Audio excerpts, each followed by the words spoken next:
오늘 하나님 말씀은 신약성경 누가복음 15장 11절로 32절까지입니다. 신약성경 누가복음 15장 11절로 32절까지입니다.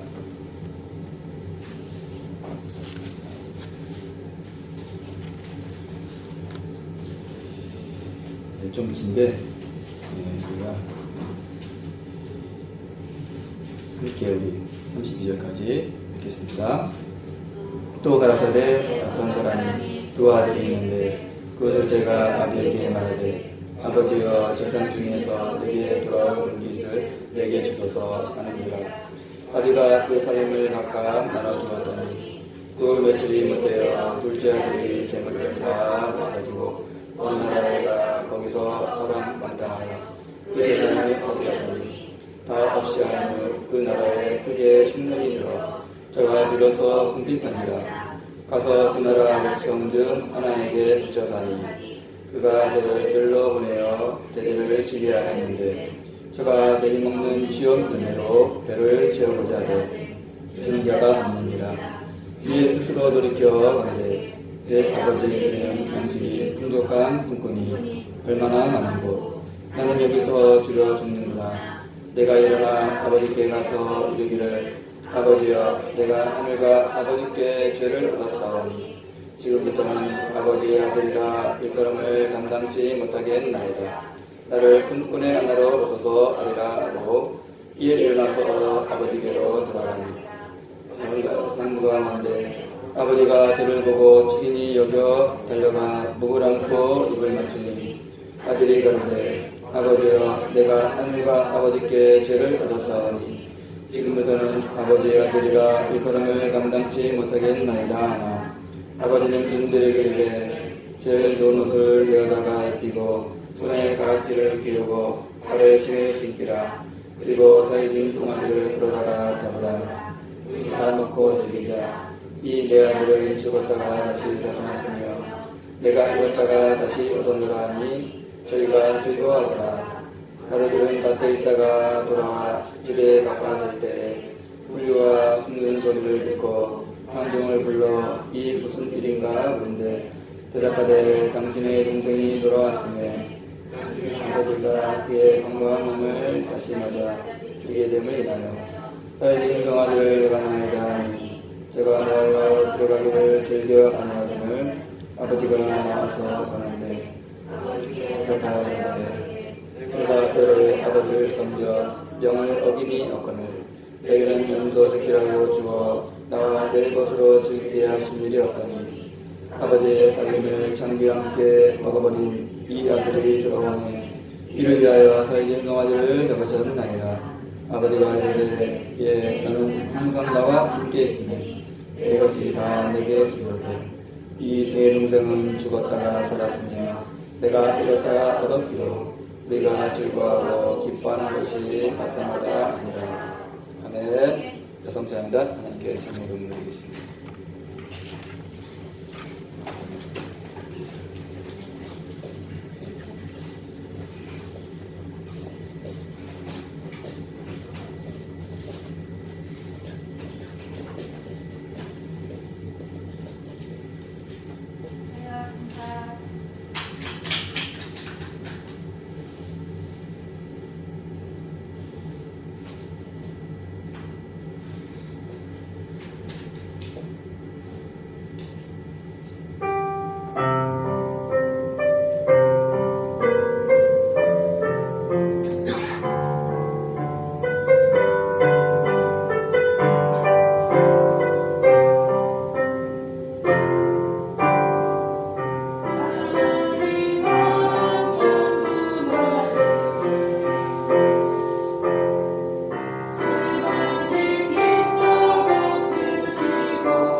지켜주시고 보호하시는 하나님, 2023년 한 해 동안 하나님이 우리와 함께 할 줄 믿습니다.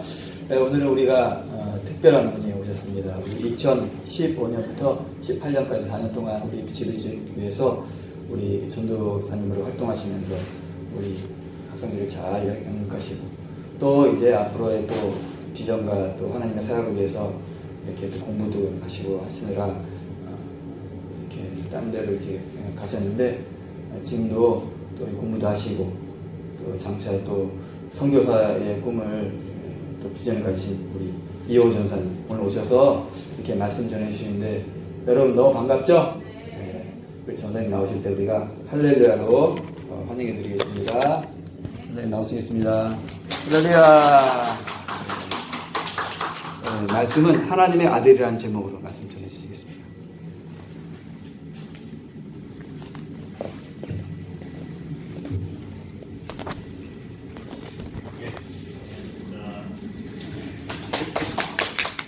박수 안 치셔도 돼요.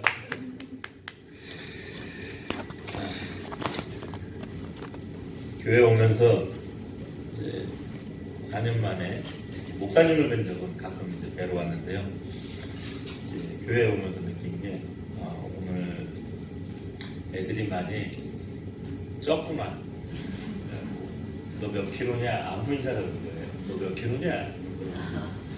살이 쪄 있고 못 알아볼 정도 너무 커서 좀 놀랐습니다.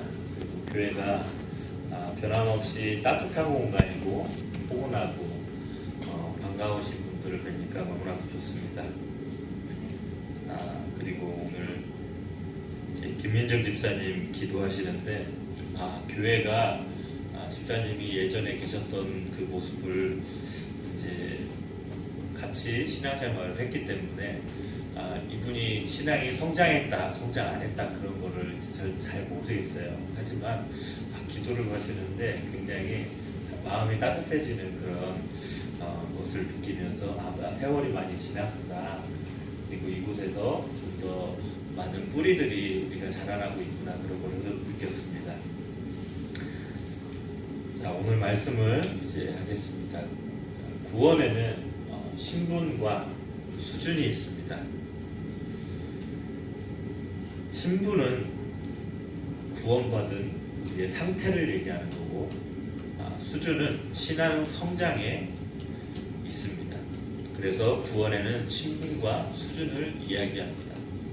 이 두 가지는 따로따로 신자가 경험하게 되는 것이 아니라 공통적으로 두 가지를 한꺼번에 겪게 되어 있습니다. 우리의 신분이 변화되는 즉시 그 수준이 결정됩니다. 우리의 신분이 변했을 때 하나님은 그 수준을 점점 높여가고 그것을 자라나게 하십니다. 우리 한국교회사의 흐름을 보면은 처음에는 순교 시대, 두 번째는 부흥의 시대, 그리고 세 번째가 현재 시대라고 우리는 나눌 수 있습니다. 순교 시대에는 처음에 예수님을 처음 복음을 받아들이고 그런 역사들 흐름 가운데서 목숨을 바쳐서 교회를 세웠고 굉장히 힘든 환경 가운데서 이제 목숨을 걸고서라도 교회를 지켜내는 그런 모습들이 있었습니다. 이제 그런 시간이 지나고 이제 교회가 안정이 돼가고 이제 많은 외국에서 지원을 받아서 교회들이 부흥을 하기 시작했습니다. 이제 그런 시대가 돼서 이제 많은 교회들이 부흥을 했고 큰 교회들이 생기고 이제 교회들이 성장하고 학교도 세워져서 많은 목사님들이 배치되었을 때가 부흥의 시대라고 합니다. 그리고 우리 지금 현재 시대는 이제 교회 포화 상태라고 얘기할 정도로 많은 교회들이 있습니다. 그리고 이런 현재 시대에 많은 교회에 하고 있는 책임지고 있는 그런 일들이 어떤 상태인지 우리는 세세하게 살펴볼 필요가 있고 관심을 가지고 교회를 올바르게 세우는 일에 노력을 해야 되는 것이 우리 현재의 시대입니다. 목숨 바쳐 신앙을 지켰고 우리 한국교회는 부흥을 했습니다. 그러나 우리가 지난 10년 동안 교회들과 교회에 나타나고 있는 많은 현상들을 봤을 때 그 모습은 세상의 기대와 우리 신자들의 모습과 여러 가지 상황을 봤을 때 그 모습들은 그렇게 좋아 보이진 않는 것이 사실입니다. 세상과 신자의 누리가 스스로 돌아보아도 제대로 된 기독교인으로서 교회로서의 대답을 우리가 제대로 하고 있는가? 나와 믿지 않는 사람과 대화 가운데서 내가 그리스도인으로서 예수 믿는 사람으로서 정말 세상에게 할 수 있는 이야기가 얼마나 있는가? 그리고 내가 하고 있는 얘기가 기독교인으로서 올바른 얘기들을 하고 있는가? 우리는 살펴보아야 합니다. 2주 전에 목사님과 이제 3주 전인가요? 3주 전에 목사님께서 전화가 오셨습니다. 이제 잘 지내냐 이제 안부 묻다가 제가 한번 인사드리러 가고 싶습니다, 목사님. 그랬더니 예 알겠습니다 그랬어요. 근데 갑자기 한 시간 정도 있다가 다시 전화가 오시더라고요. 그러면서 이제 명절 지난 다음에 좀 왔으면 좋겠다 그렇게 말씀하시더라고요. 이제 교회 이왕이면 주일날 오셔서 같이 이렇게 얼굴 뵀으면 좋겠다 그래서 바로 예 알겠습니다 그랬어요. 근데 또 하루 있다가 다시 이제 전화하셔서 하시는 얘기가 주일날 설교를 하네요. 그래서 뭐 생각조차 안 하고 예 알겠습니다 바로 대답했습니다. 제가 뭐 잘 할 줄 알아서 설교를 뭐 이렇게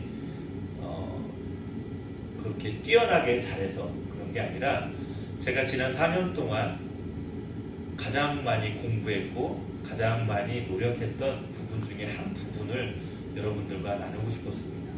교회를 위해서 기도를 많이 하지는 못했습니다. 그러나 여러분들을 항상 생각하고 이곳을 항상 그리워한 마음은 변함이 없었습니다. 그래서 오늘 준비한 말씀은 하나님께서 여러분들에게 전해준다는 말씀도 있지만 하나님이 사용하는 사람이 하나님의 말씀을 전할 때 가장 잘해야 되고 중요하게 여기는 것은 그 사람을 통해서 가장 중요하고 가장 선포되는 귀한 말씀을 아주 중요하게 여기고 가장 열심히 할 수 있는 부분을 전하는 것이 가장 옳습니다. 그래서 오랫동안 준비한 저의 설교의 내용이 오늘 이 말씀에 있습니다. 그렇다고 여러분들을 보고 싶지 않았다거나 이제 그런 내용은 전혀 아닙니다. 히브리서 6장 2절 6절에 찾으실 필요는 없습니다. 제가 읽겠습니다. 세례들과 안수와 죽은 자의 부활과 영원한 심판에 관한 교훈의 터를 다시 닦지 말고 완전한 대로 나아갈지니라. 하나님께서 허락하시면 우리가 이것을 하리라. 한번 빛을 받고 하늘의 은사를 맛보고 성령에 참여한 바 되고 하나님의 선한 말씀과 내세의 능력을 맛보고도 타락한 자들은 다시 새롭게 하여 회개하게 할 수 없나니 이는 그들이 하나님의 아들을 다시 십자가에 못 박아 드러내놓고 욕되게 함이라. 하나님을 믿은 다음에는 우리는 다시 이제 믿지 않던 상태로 갈 수는 없습니다. 믿었으면 이제 나 이제 교회 안 다닐래 그럴 수는 있습니다. 그러나 하나님을 믿고자 하는 그 마음의 상태는 믿기 이전의 상태로 돌아가는 게 쉽지가 않습니다. 한번 그리스도를 나를 구주로 믿고 신자임을 고백한 사람은 돌아가기는 아주 어려운 상태입니다. 이스라엘 백성들이 애굽에 나와 광야에서 모세에게 돌아가자, 우리 돌아갑시다, 여기 너무 힘듭니다 라고 얘기해도 다시 돌아갈 수가 없었습니다. 그곳에서는 애굽 군대가 물에 빠져 죽었고 이스라엘 백성들은 홍해를 건너왔습니다. 그리고 광야에서 이스라엘 백성들은 실수하고 절망하고 낙심하고 좌절하지만 결국에는 약속의 땅으로 가기 위해서 하나님은 그들을 인도하신 것입니다. 우리의 상태도 이렇습니다. 하나님을 믿기 전의 상태로 돌아가기에는 굉장히 어렵습니다. 다시 말하고 또 다시 염두해야 될 것은 우리가 교회를 떠날 수도 있습니다. 그러나 어디에 있든지 여러분들에게는 우리에게는 보이지 않는 신앙의 인치심이 있습니다. 내가 하나님을 먼저 영접을 했고 하나님이 나의 아버지가 되셨던 그 순간에 우리는 신자로서의 신분을 죽을 때까지 유지해야 할 수 있습니다. 하나님은 변함없이 우리와 함께 하십니다. 어느 곳에 있든지 우리에게 말씀하고 계시고 나의 양심과 생각에 하나님은 계속 말씀하고 계십니다. 그러나 그것을 우리가 나의 변화된 상태로만 갖고 있어서는 안 되고 그 하나님께서 말씀하시는 것이 한마디로 끝나는 것이 아니라 매일매일 나와 동행하고 나의 모든 것들을 하나님의 뜻대로 맞추어가는 그런 작업이 필요합니다. 그것이 우리의 수준을 높이는 것이고 구원받은 신앙의 성장을 나타낼 수가 있습니다. 우리는 예수 믿기 전의 상태로 돌아가서는 안 된다는 것을 알아야 합니다. 오늘 말씀의 이해를 돕기 위해서 지금까지의 설명을 잠깐 간략하게 했었습니다. 자, 이제 누가복음 15장의 대표적인 이야기로 다시 한번 말씀을 드리겠습니다. 누가복음 15장의 대표적인 이야기로서 이제 누가복음에는 많은 이야기들이 있습니다. 그 중에서 가장 유명하고 가장 말씀 가운데 우리가 볼 수 있는 게 탕자 이야기입니다. 많은 사람들이 탕자 이야기하면 바로 압니다. 부모님 떠났다가 재산 말아먹고 집에 와서 회개해서 다시 부모님과 함께 잘 먹고 잘 살았더라. 이게 아주 쉽게 이해하면은 이런 내용입니다. 아니면 조금 더 신앙생활을 이제 어느 정도 하신 분들은 아버지의 넓은 사랑을 우리가 이해할 수 있다. 이곳에서 하나님의 사랑을 우리가 발견할 수 있다. 이 말씀을 이야기할 수 있습니다. 그리고 그 탕자가 어떻게 살았느냐, 그리고 그 아들은 어떻게 돌아와서 다시 그 자신의 신분을 회복하는 그런 얘기로 끝납니다. 오늘 제가 중요하게 여기는 인물은 이제 맏아들의 이야기입니다. 탕자인 그 작은 아들이 먼저 아버지의 재산을 가지고 아버지에게 얘기합니다. 나에게 아버지 유산을 좀 먼저 물려주십시오. 그리고 그 재산을 가지고 가서 이제 다른 먼 나라로 가서 아버지 볼 생각도 없고 만날 생각도 없다는 마음으로 먼 나라로 갔다고 합니다. 그리고 거기에서 허랑방탕하게 살다가 그 재산을 다 날렸습니다. 사기도 당했을 거고 이제 허랑방탕한 건 이제 유흥을 즐겼을기도 했었을 게고 다른 자기가 하고 싶은 건 다 해봤을 겁니다. 그리고 이제 점점 돈이 떨어집니다. 이제 사업이라도 해야 되겠고 그래서 사업을 했을 겁니다. 그런데 어떻게 됐을까요? 결과로 보면 망했을 겁니다. 그리고 우리 마지막 심정으로 요즘 시대로 따지면 로또라도 한 장 사갖고 자 나의 모든 영혼을 끌어담아서 한번 이렇게 쫙 했는데 됐을까요? 안 됐을까요? 안 됐을 거예요. 그래서 이제 돼지 키우는 일을 합니다. 자, 이스라엘 사람들은 돼지를 키우지 않습니다. 그리고 이스라엘 사람들은 돼지고기도 먹지 않습니다.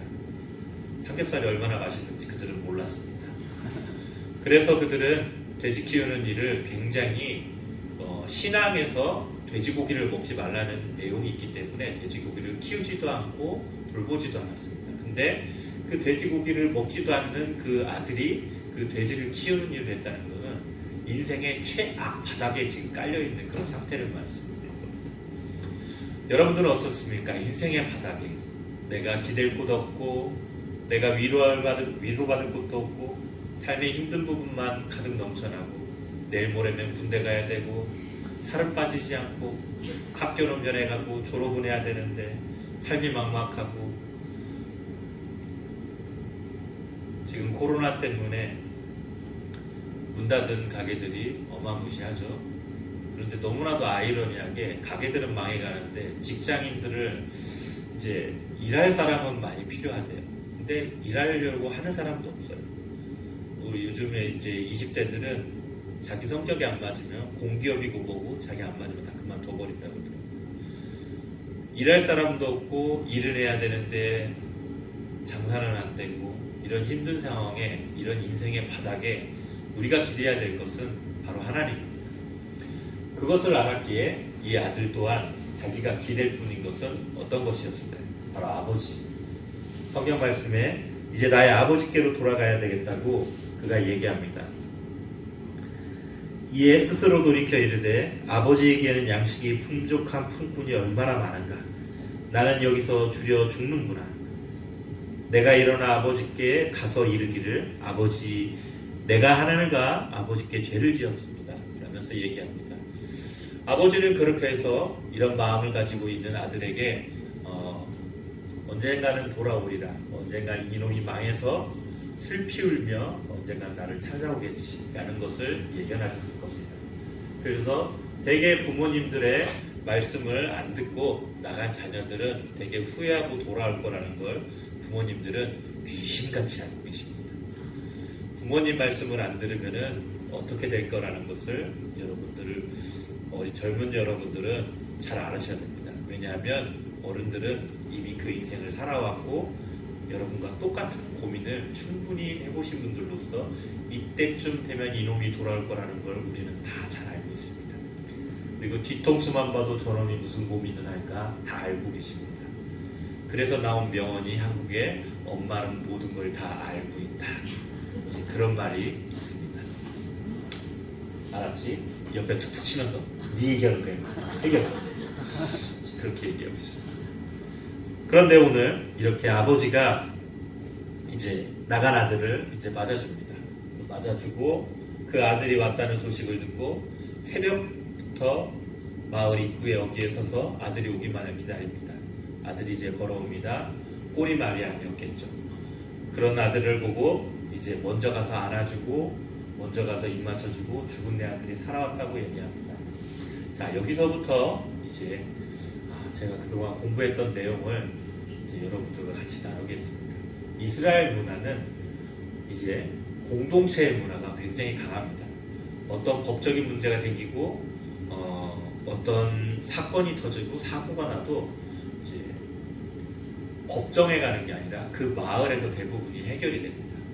그리고 우리나라도 옛날에는 비슷했는데 마을에서 가장 부자이거나 마을에서 가장 지위가 높은 사람은 그 혼자의 그 가지고 있는 재산이나 그 위치가 혼자 결정되는 것이 아닙니다.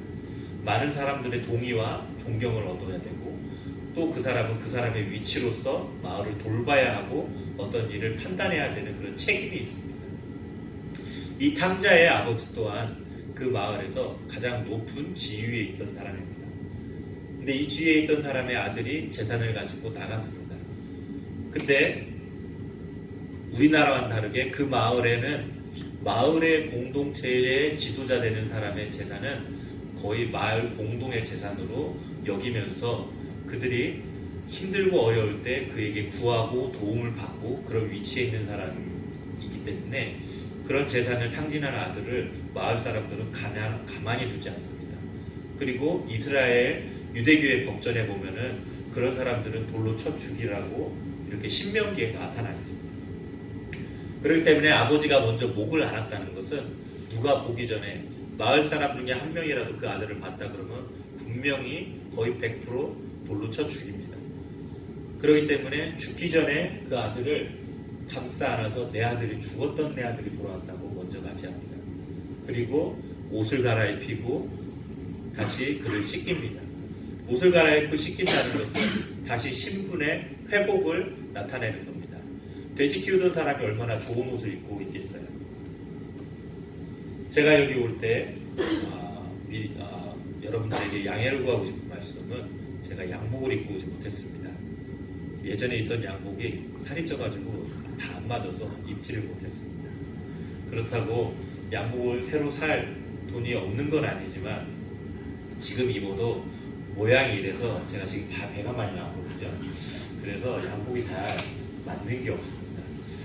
그래서 오늘은 좀 검소하게 그나마 깨끗한 옷으로 준비해서 왔습니다. 왜 저놈이 양복을 안 입고 왔을까? 이제 그런 눈으로 혹시 생각하시는 분이 없겠지만 혹시라도 그런 생각을 갖고 계신다면 양해를 구하고 있습니다. 이처럼 옷이라는 것은 그 사람의 신분과 회복의 상태를 보여줍니다. 저 사람의 상태가 지금 어떻구나, 저 아들의 상태가 어땠구나 라고 얘기할 때 지금 오늘 말씀에서 막내 아들이 옷을 갈아입었다는 건 저 아들이 다시 아들의 신분과 그 마을에서 가장 존경받는 사람의 그 아들의 유업을 다시 이을 수 있는 가능성을 갖고 있는 사람이라는 걸 다시금 설명합니다. 그리고 살찐 송아지를 잡았다 합니다. 살찐 송아지를 잡았다는 것은 음식에는 단계가 있습니다. 살찐 송아지를 잡았다는 것은 그 일반적인 축제가 아닙니다. 원래 처음에는 가축을 잡는 순서가 있습니다. 가족끼리 음식을 먹을 때는 대부분 닭을 잡습니다. 닭을 잡아서 가족끼리 나누는, 이제 좋은 일이 있을 때는 가족끼리 나눌 때는 닭을 잡는 게 일반적입니다. 우리도 매일매일 닭을 죽이고 있죠. 그리고 조금 더 기쁜 일이 있다, 그럼 마을에 잔치가 있다, 아니면 이웃에 몇 명을 부른다, 그럴 때는 양을 잡습니다. 그럼 마을 사람들이 같이 양을 나눠 먹습니다. 그런데 살찐 송아지를 잡았다는 것은 이것이 거의 결혼식과 같은 축제의 날입니다.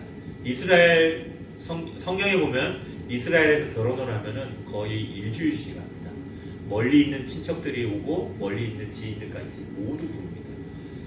그래서 그 결혼식을 축복하고 축하하기 위해서 몇 날 며칠을 마시고 먹고 그렇게 하는 잔치의 수준입니다. 그렇다면 굉장히 어마어마한 그런 잔치입니다. 그들이 소만 먹진 않겠죠. 술도 마셔야 되고 음료수 마셔야 되고 과일도 있어야 되고 떡도 있어야 되고. 소를 잡았다는 것은 소만 잡는 게 아니라 소에 걸맞는 다른 반찬과 여러 가지 음식에 대한 세팅이 굉장히 크게 됩니다. 그런 잔치를 아버지가 열었다는 것은 이 아들에 대해서 내가 얼마나 소중히 여기는 아들이었는가 라고 얘기를 합니다. 자, 이제 맏아들에 대해서 이제 얘기가 넘어갑니다. 25절부터 맏아들이 나옵니다.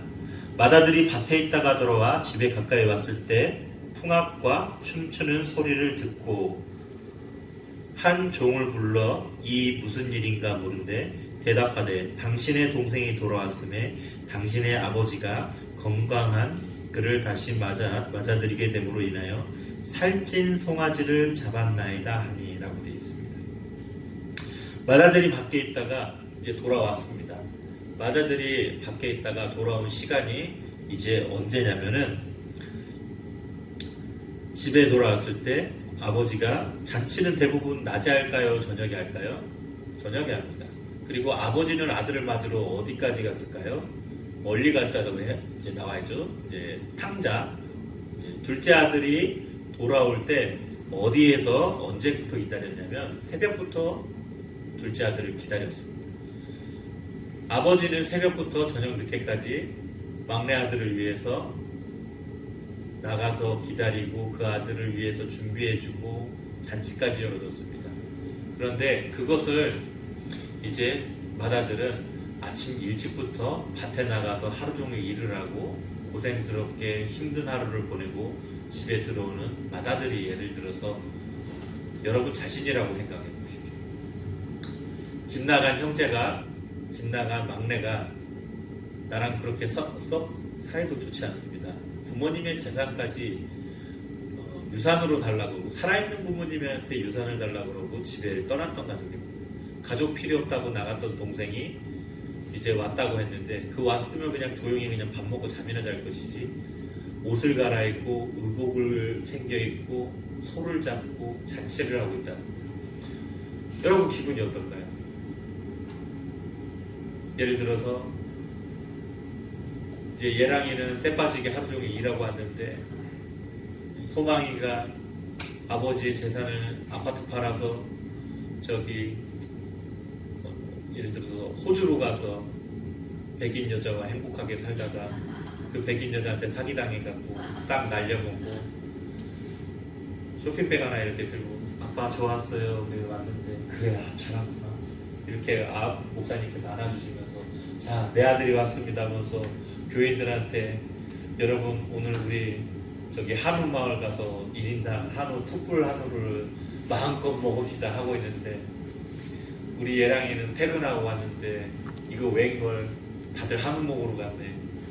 예랑이 같으면 어떻게 해야 되겠어? 죽여야지. 그래 안 그래? 그랬더? 그지? 넌 죽었어. 그러면서 그렇게 왔을 거란 말이야. 이제 그런 상황인데 이제 여기서 이제 더 설명을 성경은 하고 있습니다.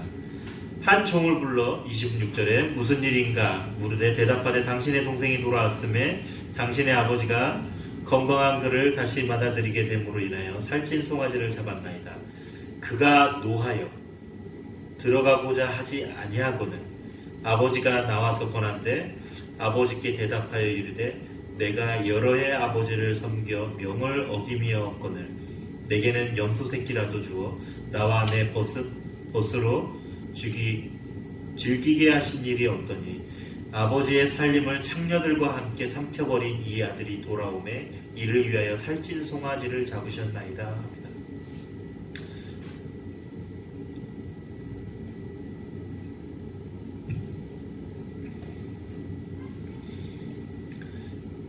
잔치가 있으면 이때는 이제 많은 잔치들이 있습니다. 그러면서 여러분 상상을 해보십시오. 잔치를 열리는데 우리 같이 이렇게 테이블 세팅을 이렇게 되어 있는 게 아니라 양탄자를 다 깝니다. 양탄자를 까는데 그냥 까는 게 아니라 이렇게 쫙 깔았으면은 그 집 주인이 가장 상석에 앉고 그 주변으로 마을의 서열이 있습니다. 마을의 서열대로 사람들이 이렇게 쫙 앉아 있습니다. 그리고 소를 잡았으면 가운데 소가 이렇게 여러 음식과 소가 이렇게 세팅이 됩니다. 그럼 사람들이 어떻게 하냐면은 그 양탄자에 깔아서 옆으로 이렇게 푹신푹신한 쿠션 같은 약간 눕다시피 반 누워서 우리가 텔레비 보는 것처럼 그런 자세로 음식을 이렇게 먹기 시작합니다. 마시고 먹고 하는데 그냥 앉아서 음식을 먹는데 그 집안에서 아버지의 대를 이을 맏아들이나 장손이 대부분 손님들이 왔으면 그 소고기를 서빙을 하기 시작합니다. 왜냐하면 넓은 테이블에 이게 둘러있기 때문에 이제 종들과 하인들도 그런 걸 하지만 그 대를 잇는 맏아들이 대표해서 손님들에게 음식을 서빙을 하거나 이렇게 나눠드립니다. 아들이 없는 경우는 아버지가 그 집안의 가장 윗 어른인 아버지가 나와서 그 일을 하게 되어 있습니다. 그게 손님을 맞는 예의입니다. 이렇게 서빙을 해야 되는데 아들이 지금 밭에서 일하고 왔습니다. 근데 일하고 왔는데 이제 종들에게 묻습니다. 무슨 일이냐? 이렇게 또 물었는데 성경에는 한 번 물은 걸로 나왔는데 이게 원문에서는 반복적으로 여러 번 종들에게 물었다고 합니다. 자, 생각해 보십시오. 원래는 자기가 큰아들이에요. 아버지가 지금 잔치를 하고 있다고 얘기를 들었어요. 그렇으면 정상적으로 무슨 생각을 갖고 있냐면 아버지가 지금쯤 나를 대신해서 이렇게 음식을 서빙하고 있겠구나 라고 생각했으면 바로 들어가서 아버지 주세요 하면서 자기가 받아서 그것을 해야 정상적인 행동입니다. 근데 맏아들은 뭐라고 했냐면은 절대 들어가지 않았습니다. 들어가지 않고 계속 종들에게 묻는 겁니다. 무슨 일이냐? 뭐 하고 있는 거냐? 지금 무슨 일이 일어나는 거냐? 들어가지도 않고 계속 나가고. 그래서 어떻게 했냐? 아버지가 먼저 일어나서 이제 나옵니다. 그리고 그 잔치를 배설한 가장 주인공격인 아버지가 나와서 일어나서 아들을 먼저 초청을 하는 겁니다. 이건 원래 있을 수 없는 일입니다. 내 아버지가 먼저 와서 자 들어와라. 네 동생이 들어왔다. 네 동생이 살아 들어왔다. 오늘 같이 먹고 즐기자라고 얘기했는데 큰아들이 어떻게 얘기합니까? 화를 냅니다. 아버지가 먼저 일어나서 먼저 나왔다는 것은 같이 있는 모든 사람들이 동시에 같이 일어나서 큰아들에게 갔을 때 아버지가 큰아들에게 갈 때 그 모든 사람들도 그 큰아들에게 같이 가는 겁니다. 같이 가서 아버지의 말씀을 들었는데 큰아들은 그것에 대해서 화를 냅니다. 왜 저 아들한테는 하루 종일 일한 나에게는 무엇을 해줬습니까? 우리가 한국교회 또한 이런 모습이 지금 만연해 있습니다. 우리 교회는 그리고 교회들은 지금 이제 많은 세계적 리더들이 발생하고 있습니다. 교회가 커진 게 문제가 아닙니다. 교회는 커질 수 있습니다. 그리고 외국에도 우리나라보다 가난한 나라도 굉장히 큰 교회들이 많습니다. 10,000명, 20,000명, 몇천 명 집회를 한 번 하면은 30,000명, 50,000명 모이는 그런 대형 집회를 우리나라보다 더 가난한 나라들도 충분히 열 수 있습니다. 사람이 많은 게 지금은 문제가 아니라 신앙 수준이 우리나라가 그들보다 굉장히 월등하게 높아져 있습니다. 이제 우리 이제 목사님들 되시는 이제 저 같은 신학생들도 옛날에는 어떤 목사님의 설교를 듣고 어떤 가르치는 말씀을 듣고 이제 그렇게 합니다. 예전에는 그렇게 했습니다. 지금은 그렇게 하지 않습니다. 지금은 다들 제2 외국어 영어가 금방되기 때문에 한국에서 보고 있는 신학서적 잘 보지도 않습니다. 굉장히 수준 높은 신학서적을 보고 굉장히 수준이 높습니다. 제 동기들이나 어느 학교든지 공부 잘하는 친구들이 많습니다. 여러분 지구촌교회 아십니까? 지구촌교회 우리나라에서 굉장히 큰 교회입니다. 지구촌교회 저희 동기들이 들어가 있습니다. 근데 교단에서 보면은 교단하고 같이 교류하는 교회 가장 저희 교단하고 색깔이 비슷한 교회에 굉장히 많은 저희 동기와 신학생들이 가 있습니다. 다 제가 아는 사람들. 그리고 그 친구들이 가서 굉장히 잘 합니다. 그리고 굉장히 만족해 합니다. 그리고 작년에는 어떤 일이 있었냐면 교단 3사 감리교, 성결교, 이제 저는 합신이라는 교단에 속해 있습니다. 저희 합신에서 신학생들 3명을 선출을 해서 설교 대회를 했습니다. 가장 설교를 잘하는 학생을 뽑아보자. 그래서 저희 학교 학생이 뽑혔습니다. 공부는 엄청나게 열심히 합니다. 아침 8시부터 해서 새벽 2시까지 공부합니다. 책을 어마무시하게 봅니다. 저는 그렇게 보지 않았습니다. 저는 제가 보고 싶은 책을 공부하고 저는 제가 봐야 될 책이 무엇인지를 알기 때문에 저는 제 수준에 맞춰서 공부를 했습니다. 그런데 이렇게 수준은 높아지고 할 일은 되게 좋은 일들을 합니다. 그들이 어느 교회에 갔냐면은 우리나라에서 10손가락 안에 꼽히는 그런 교단에 그리고 그런 교회에 이제 먼저 연락이 와서 컨펌을 받아서 이제 그쪽 교회로 갑니다. 가서 무엇을 할까요? 굉장히 많은 사람들의 학생이나 이제 각 기관 가운데서 중요한 곳에 이제 가서 일을 합니다. 이제 저는 생각했습니다. 가서 무엇을 해야 되나? 이제 나는 뭘 할까? 내 나이에 내가 할 수 있는 일 무엇이 있을까? 근데 너무나 감사하게도 지금 한국 경제가 바닥을 치고 있습니다.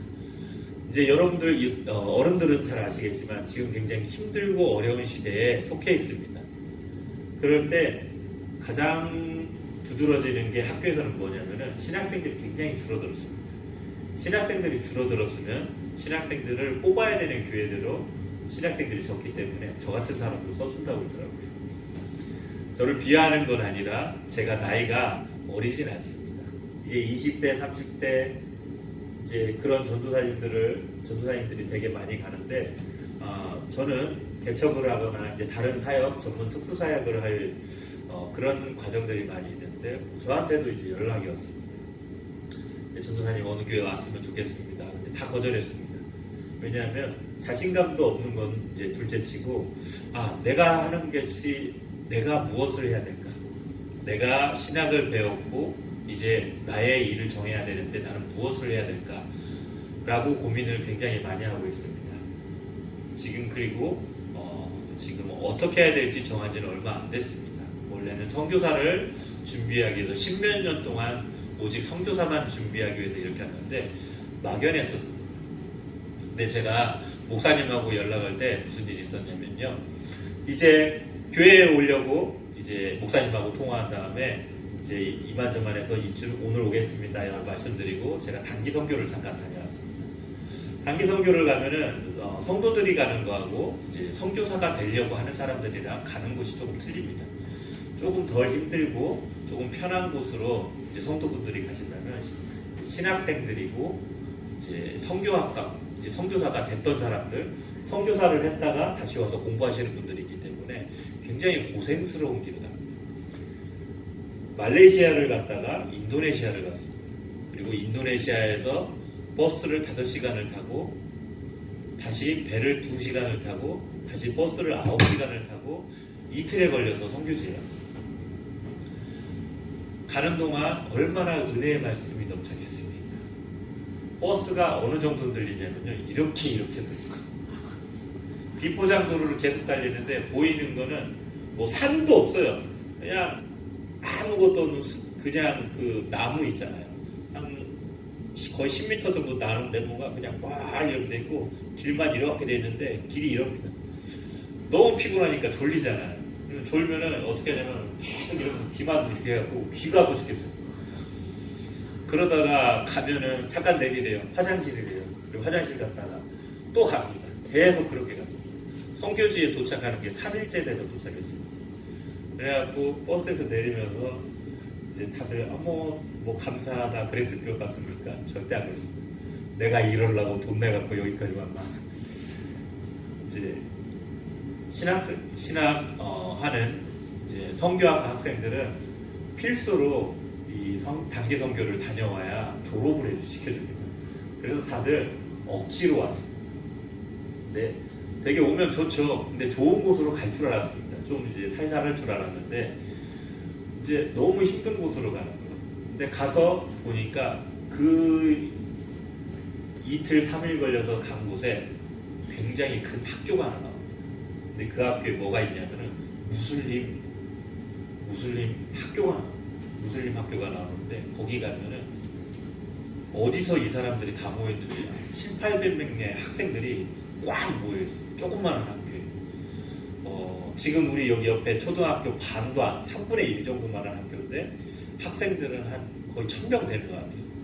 그렇게 모여서 애들이 무슬림 말로 이제 자기네 언어로 이제 무슬림에 대한 그 코란을 외우고 그들을 이제 그 말로 축하를 하고 그들의 말로 말씀을 외우고 있었습니다. 저희는 이제 신학생이라는 것을 얘기 안 하고 한국에서 온 대학생들이라고 그냥 그렇게 얘기하고 그들에게 문화 공연을 해주고 또 그들의 문화를 이제 같이 공부하고 배우는 그런 일들을 하고 왔습니다. 근데 거기서 무슬림들에게 복음을 전하려면 나는 기독교인입니다. 당신 예수 믿겠습니까? 그렇게 얘기하면 바로 감옥 갑니다. 그리고 무슬림 학교에서 그랬다 그러면은 아마 문 닫고 사람을 죽이는 경우도 있습니다. 목숨 걸고 선교하는 분들을 따라다니면서 가서 저희가 뭘 한 게 아니라 그분들을 지켜봤는데 무슬림들에게 복음을 전하는 것은 불법입니다.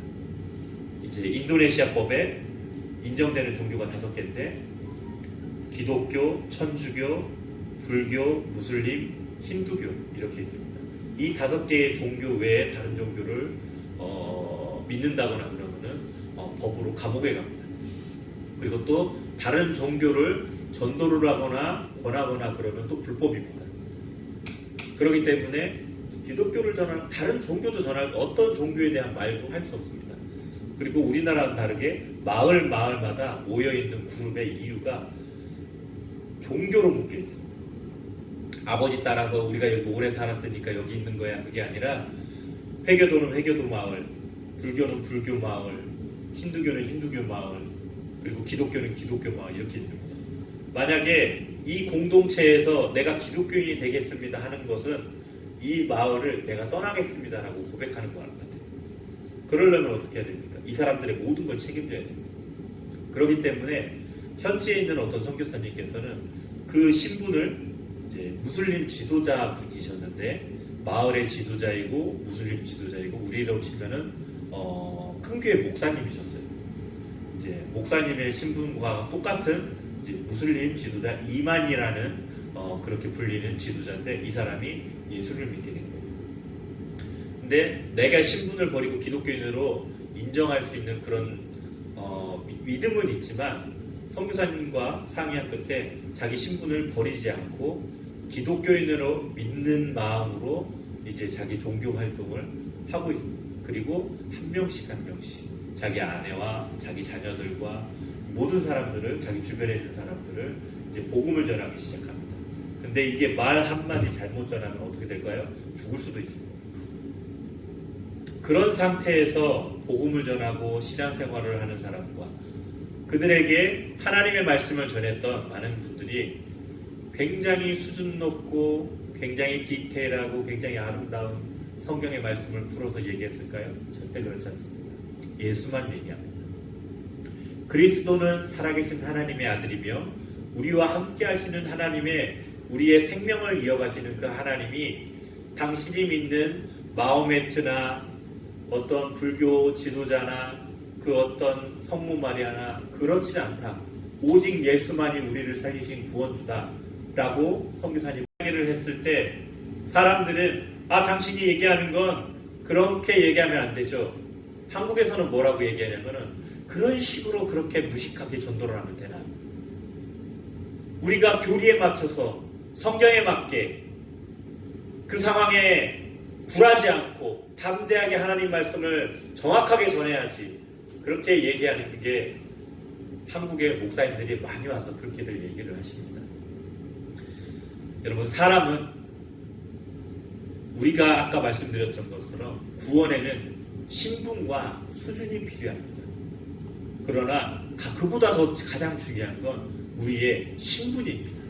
여러분들은 기독교인이라는 예수를 믿는다는 복음의 신분을 가지고 있습니다. 근데 우리는 그것보다도 이제 믿음자로서 우리의 신분과 삶의 질과 우리가 가지고 있는 신앙의 수준을 성장시켜야 됩니다. 그리고 지난 4년 만에 온 제가 보기에는 여러분들은 신앙의 그 수준을 성장을 저는 시킨 것으로 보입니다. 여러분들의 신앙의 수준이 있을 때, 신앙의 성장이 일어날 때 그 어떤 곳에서는 신앙의 신분만이라도 바꾸기 위해서 목숨을 거는 사람들이 있다는 걸 기억해 주시기 바랍니다. 네. 그 사람들에게 당신이 왜 신앙의 수준이 이거밖에 안 됩니까? 라고 얘기할 수 없는 그런 절망스러운 상황에서 오직 예수만을 믿고 살아가는 그런 절대적인 상황 가운데서 생명을 걸고 가진 것을 모든 것을 내려놓고 다 살아가시는 선교사님들이 계십니다. 우리에게는 이제 성장이 필요합니다.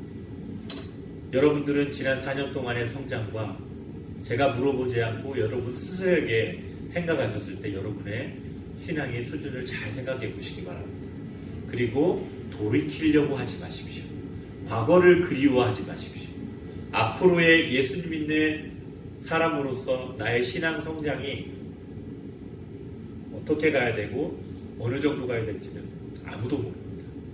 오직 하나님을 믿는 성도로서의 나의 신앙 상태와 하나님의 말씀을 대하는 나의 마음가짐과 내가 그리스도인으로서 이 땅 가운데 이곳에서 내가 어떤 지도자가 되고 내가 어떤 삶을 어떤 지역의 높은 사람이 돼서 복음을 전해야지, 그게 중요한 게 아니라 하나님을 믿는 자로서 내가 나의 영혼 가운데서 가장 깊이 있게 가장 뜻깊게 나의 생명으로 나의 가장 우선순위로 나의 가장 목표되는 내가 이 세상의 모든 것을 다 죄로 여기고 오직 예수님만을 믿고 살겠다는 마음가짐이 우리 가운데 있느냐, 그것을 먼저 살펴봐야 됩니다. 예수가 여러분들의 전부입니까? 찬송가에 보십시오. 나의 만족과 유익을 위해 세상 것을 다 내려놓고 예수만 따르겠다고 합니다.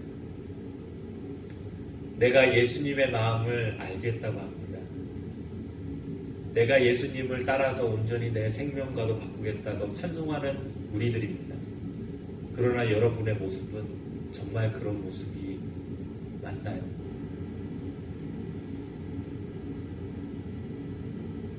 한 선교사님의 이야기를 하고 얘기를 마치려고 합니다. 어떤 선교사님이 있는데 그분이 처음에는 선교사님이 되시기 위해서 이제 어느 후원교회를 찾아가셨답니다. 그래서 이제 그 현지인, 선교지에 있는 현지인 아이를 이제 한국에 보내서 이 아이를 잘 키워서 나중에 종교 지도자로 이제 목회자로 키우기 위해서 이제 부탁을 하러 어느 교회에 갔습니다. 여러분, 이 아이를 살려주십시오. 여러분, 이 아이가 미래입니다. 하고, 여러분, 그리고 돈이 필요합니다. 이 아이를 도와주십시오 했더니 그 교회에서 이제 이만한 봉투를 해서 선교사님, 우리가 이 아이를 책임지지는 못하지만 필요한 데 쓰십시오 하고 돈 봉투를 조금 주시더라고요. 이 아이가 필요한 건 이 아이의 관리와 여러 가지 교회에 연합되고 믿음의 형제가 되고 이제 그런 여러 가지 과정이 필요한데 그냥 잠깐 저 사람 왜 여기 왜 왔을까라는 모습으로 이렇게 돈 주더라고요. 이분이 당황하셨대요. 그래갖고 이 아이를 데리고 다시 돌아갔답니다. 이제 그 돈 봉투로는 이 아이를 여기서 한국에서 이렇게 자리 잡을 수는 없어서 다시 갔습니다. 그리고 몇 년 지나서 이 아이가 다시 돌아옵니다. 그래서 다시 돌아와는 한국에 다시 와가지고 이제 선교사님이 시간이 지나고 이 아이와 기도하고 그곳에 있는 많은 사람들과 함께 미래를 보고 하나님의 마음을 했을 때 정말 중요한 게 있구나. 나서 다시 강대상에서 다시 말씀을 합니다. 그 아이를 세워놓고 선교사님이 이런 얘기를 하셨다고 합니다. 여러분, 이 아이는 생명을 바쳐서 예수 그리스도를 전하는 곳에 이 아이의 생명을 바치고 이 아이의 목숨을 바칠 아이입니다. 그리고 이 아이가 이곳에서 공부할 수 있도록 도와주십시오라고 부탁을 했습니다. 그리고 교회는 그것을 받아들였고 그 아이는 신앙을 잘 배워서 다시 돌아가서 종교 지도자가 됐습니다. 그 선교사님들은 시간이 지날수록 표현의 방법은 남달랐지만 한 사람을 교회가 책임지고 양육해서 지금 우리 한국교회만 아니라 한국교회 아닌 곳에도 하나님의 말씀이 이렇게 필요하고 전해야 되는 그런 상황에 있습니다. 여러분들의 신앙의 성숙에 따라서 많은 곳을 보시기 바랍니다. 그러나 먼저 신앙의 성숙이 자라지 않았다고 판단되신다면 내가 먼저 예수님을 제대로 믿고 있는가 그것을 먼저 살펴보신 다음에 그 다음에 이제 해야 될 것은 말씀을 묵상하시고 예배 가운데 교리 가운데 나의 신앙이 얼마나 성장하고 있는지 그것을 잘 살펴보시기 바랍니다. 그리고 꼭 잊어버리지 말아야 될 우리의 마음가짐 상태는 내가 죄를 지었고 나의 악한 상태가 있다고 할지라도 주님은 돌이키지 않으십니다. 나의 믿음의 상태를 떠나서 하나님의 자녀인 나의 상태는 돌이키지 않으십니다. 광야를 지나게 하셨고 홍해를 건너게 하셨고 그의 아들인 예수 그리스도까지 바쳐서 여러분들을 하나님의 자녀로 만들어 주셨습니다.